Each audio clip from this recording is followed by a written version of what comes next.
Hey guys, Whitney here. Welcome to the Passive Investing Made Simple show. This is a show that we do live every week to help you understand passive investing and make it clear, approachable, and actionable on how to get into your first or next deal. And so, if we haven't met already, my name is Whitney Elkins-Hutten. I'm the Director of Investor Education here at PassiveInvesting.com. And this is the place to be if you're looking to scale your passive real estate portfolio and want clear, actionable advice. Now, stay tuned until the end, especially if you're listening on your favorite podcast player of choice. We're going to have a free giveaway at the end of the show. And if you're attending here live, I can tell you how to snag that freebie for you at the end of the show here as well. But today we're going to talk about return on capital versus return of capital.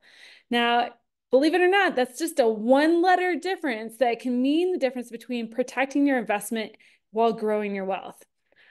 Now, again, you're in the right place. If you've tried to invest passively before, but didn't quite get comfortable with making your first investment, or you've invested in a passive real estate deal before and you just realize, oh my gosh, I've made a mistake. Or you are just like, hey man, I'm cruising right along. I just want to learn how to amplify by, utilizing passive investing to take my active income, whether it's through your job or through a business, and turn it into passive income and long-term wealth. Now, just a little bit about me, if we haven't met before, my name is Whitney Elkins-Hutten. Not only am I the Director of Investor Education here at PassiveInvesting.com, I've walked the walk. I've been a partner in over 800 million in real estate, including 6,500 residential units, 15 express car washes, over 200 self-storage 2,200 self-storage units. I flipped over 5 million in residential real estate. Not only am I the director here at PassiveInvesting.com, I'm also the founder of Ash Wealth, where I help coach people one-on-one to achieve financial freedom. I'm also the author of the book Money for Tomorrow: How to Build and Protect Generational Wealth, published with Bigger Pockets. And I'm host of the Passive Investing Made Simple YouTube show and podcast. Now, again, if you are looking for, I just put this out there because it is Black Friday. That's, we're in the middle of Thanksgiving week, a couple of days before Thanksgiving. This is Black Friday week, Cyber Monday. If you want to snag a copy of my book, it's over 60% off here at Bigger Pockets, so make sure to check that out. But really, all these metrics that I just went through lead to one thing, right? And that is a result that I have intentionally set for my portfolio, which is how to have 100% control and choice on how to spend my time. Now, that whole picture that you saw just a little bit ago of me and my family in Glacier National Park this summer, that is what we love doing. We love exploring the outdoors. Maybe for you, it's something different. Maybe you want to scale a company. Maybe you want to create a foundation. Maybe you are a stay-at-home mom and you want to replicate something similar to what I've done, right?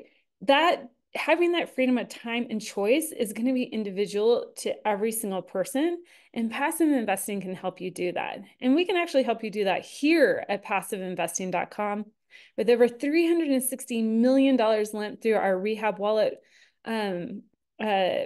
debt fund. We've also have 1.4 billion assets under management and have made over 51 million in investor distributions. Now, usually the call to action comes at the end of the show. Guys, I know you guys are busy people. Not everybody stays until the end of the show, but we can help you reach your goals. Join the Passive Investing Club. There you can get a one-on-one call to discuss your passive investing goals, weekly educational masterclasses and resources, and then priority access to our open deals. Now, if you're watching the video on YouTube, scan the QR code, or if you are listening on your favorite podcast player of choice, go to passiveinvestingwithwhitney.com.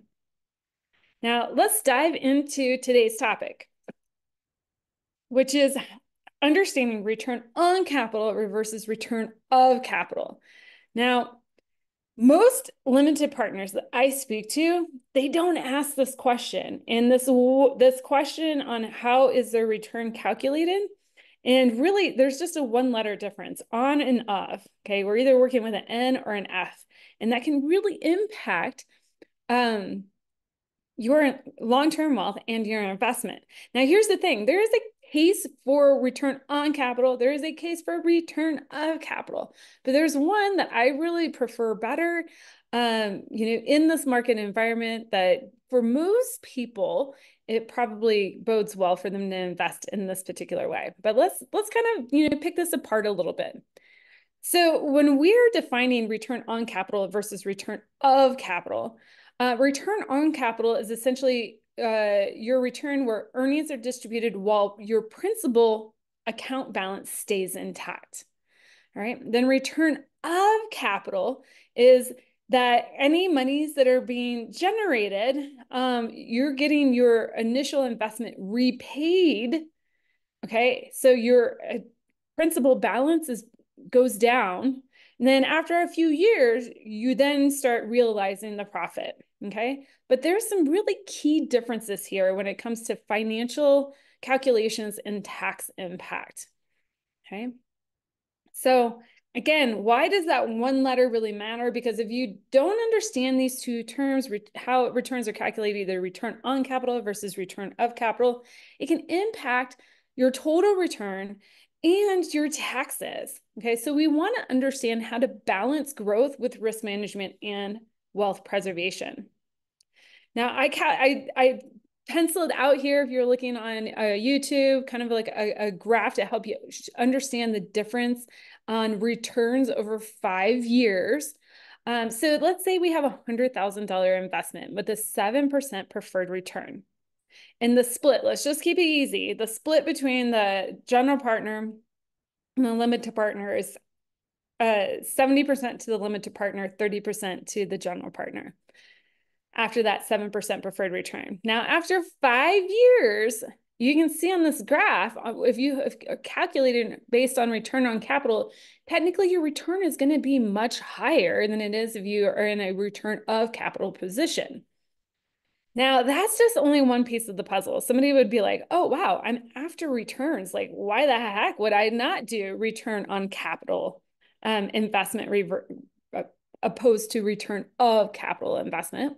Well, we got to balance that out with the tax impacts upon the sale of the asset. So again, you're looking at, if you're watching on YouTube, we've got another graph here. And a return on capital situation that is taxed as income or capital gains, and your principal is preserved. So meaning like all the distributions you get, the distributions are returned on your capital. Your initial capital balance stays intact because your initial capital balance or your basis in the project is not reducing. You're essentially going to be taxed, on that, on the gains that you're getting. Now we have depreciation. A lot of that washes and, keeps a lot of those capital gains distributions tax-free for us. But when we go up to sell the asset, if we've consumed those gains, okay, now we get into a potential tax situation. Now, in a return of capital situation, okay, it's not taxed immediately because our basis in the project is continuing to reduce. All right. And essentially, this can contribute to a higher taxes upon sale due to the reduced cost basis of the asset. All right. So why return on capital deals? Why do they even or return of capital deals? Why do they even exist? Because essentially at the end of the day, you have a choice. Well, in a return of capital situation, okay, for us here at passiveinvesting.com, we do return on capital situations for that very reason. One is because the entire balance of your account is continuing to earn, and we're not triggering a large taxable event at the sale of the asset because we've been reducing your basis in the project. But why does the alternative even exist? Well, because return on capital is not immediately taxable because it's considered a return of your own money. So if you're concerned about triggering tax events while you're holding the asset, that might be a good reason to do a return of capital deal. Maybe you need more cash flow. Okay, maybe you need the assurity that all that cash flow is going to be completely tax sheltered, meaning the return on capital event can provide significant liquidity in the early years of the deal. Okay, this is especially useful for investors who are looking for short-term cash flow type deals. Now, if you have a short horizon, this can be attractive too. A return on capital deal can be preferable since the quicker return on the initial capital reduces the risk exposure in the future market fluctuations. Now, I see a lot of operators they're going to be underwriting for 5, 7 to 10-year holds, especially after the past couple of years. So I do see return of capital deal structures probably reducing in the current environment, especially in the value add space and long-term hold space. All right, number 4, recovery of your capital. Some limited partners actually prefer to recover their original investment as quickly as possible to reduce the perceived risk of losing their principal. Okay, but if you've been getting in a return of capital situation, meaning your capital is coming back to you, and you get to years 4 and 5, and something happens with the deal, okay, essentially your capital has been returned. All right, then you don't have a loss to claim necessarily on your taxes should something, the deal suffer a total loss, right? This is where you really have to work with your accountant to understand which is better for you, the return of capital structure or the return on capital structure. Now, I want to say that there's a case for both for investors. For us at passiveinvesting.com, we really love the return on capital deal. It's a clean structure. Because we are taking advantage of depreciation, we can usually offset the income and keep that tax-free for our investors. We're not significantly reducing the basis for our investors in the projects. But that said, doesn't really matter. In the return on capital deals, there's some red flags there too. Okay, so in this type of structure, we want to make sure that there is it's not masking in the return of capital deals, let's just say return of capital deals. We want to make sure that that's actually not masking poor structure. All right, we want to make sure that the deal structure is solid. We want to make sure that there isn't a significantly reduced basis upon exit. Okay, that will trigger a significant tax burden for you as an investor. And could the eroded principal have compounded better if it was in a return on capital deal as opposed to a return of capital deal? So that's some red flags. That's why we here at passiveinvesting.com really don't do the return of capital structures. It's because of these red flags. Now, I just wanted to take a bit of time to help you understand the difference between return on capital and return of capital deal structures. You might have to rewind and listen to the webinar a couple times because we just got one letter difference in between the two. Okay, but we need to understand what they are, why they're important, and then more importantly, how do we decide which type of deal structures we want in our portfolios? And for most investors, we want to have a return on capital deal structure in our portfolio in order to generate have the best chances of long-term wealth. Now, this is your call to action. Join the Passive Investing Club. You can do so at passiveinvestingwithwhitney.com. If you're here live, don't go anywhere. We're about to start the Ask Me Anything part of our show. Sorry, guys, I had a popping happening in my ear. If I need to clarify anything, please go to the chat. But hopefully I can get that popping to go away. I might have to re-record that for you guys because that was a little clunky. I admit.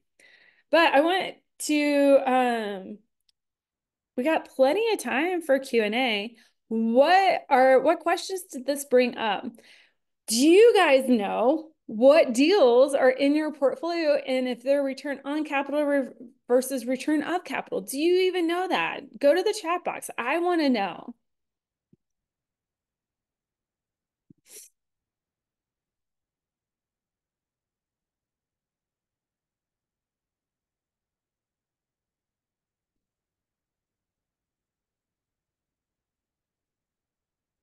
Ooh, we got a couple of people that chimed in. No, I don't. All right, so this is a great opportunity for you guys to take some massive action.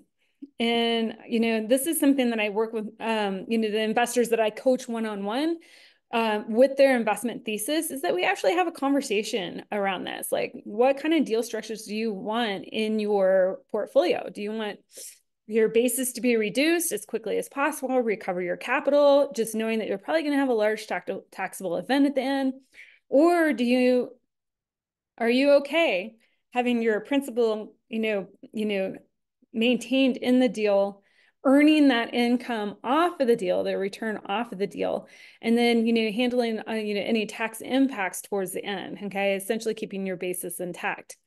So those are some decisions that you might want to go ahead and decide and slide into your investment thesis right now. And again, it's not necessarily the return of capital deals are bad for people. It's just that I think most people don't really truly understand the impact, especially the tax impact that it can happen in their portfolio. What other questions do you guys have?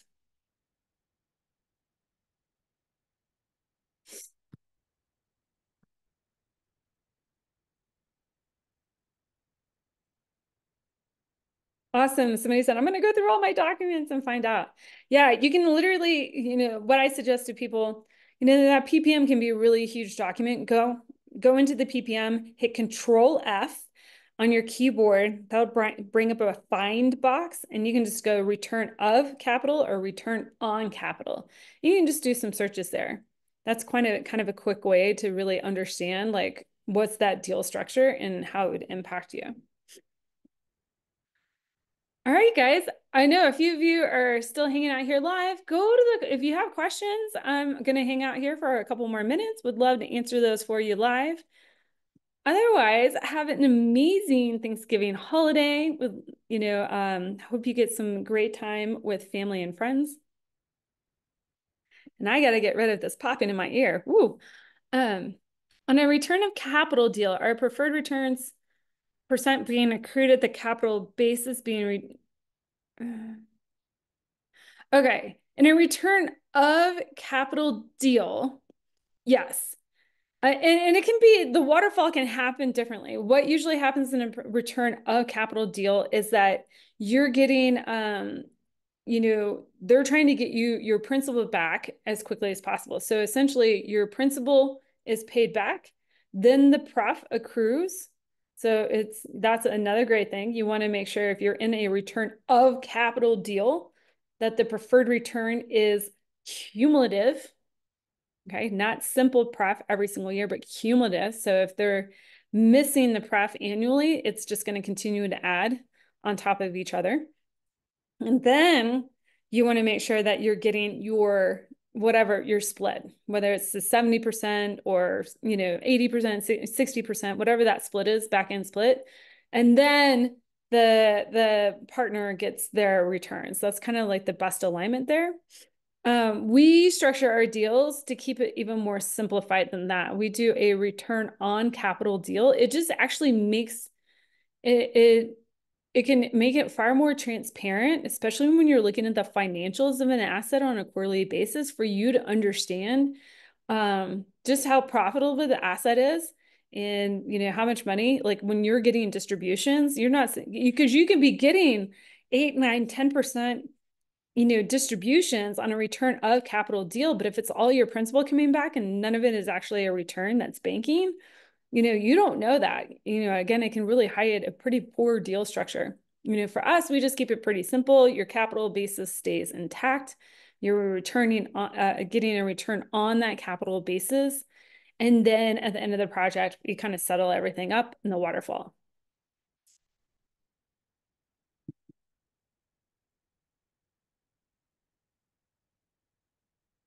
What other questions do you guys have?